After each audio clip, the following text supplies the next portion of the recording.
In order to avoid idle trips of ice carters returning after the delivery of ice, it is offered to use a so-called barco. The word derives from the first syllables of words barge and container.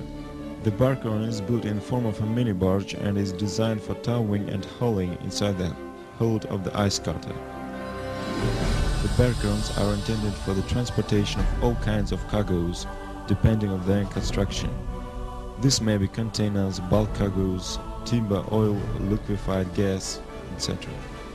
The loading and unloading of the barcarons directly from the water into the hold and back is carried out in the same way as the loading and unloading of the ice blocks.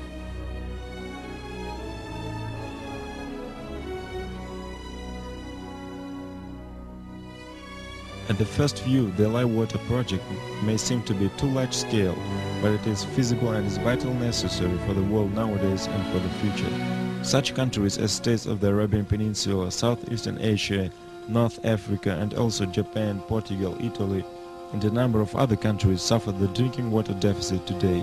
In the resolution of the state expertise under the Minister of Science and Technologies of the Russian Federation, it is directly pointed at the importance and the prestige for Russia to become an initiator of such a global-scale project, and the obvious interest of Russia in obtaining of the billion-dollar orders on the construction of special vessels and equipment.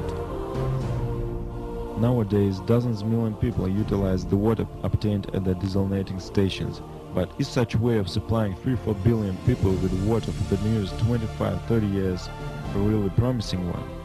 If to consider that the oxygen's annual over-expenditure over its reproduction has reached 10 billion tons, and the fuel combustion will come to 20 billion tons of the equivalent fuel by the year of 2000, and as a consequence the enhancing greenhouse effect and the progressive reducing of the oxygen's concentration in the world atmosphere, then the choosing of the way of supplying the population with water through continuing building of hundreds and thousands of desalinating stations and plants will be not just a wrong decision but a tragic mistake as well, that will hasten and deepen the negative processes occurring in the ecology and climate of our planet. We must foresee and prevent that. The light water project should be started to the benefit of all mankind and as soon as possible.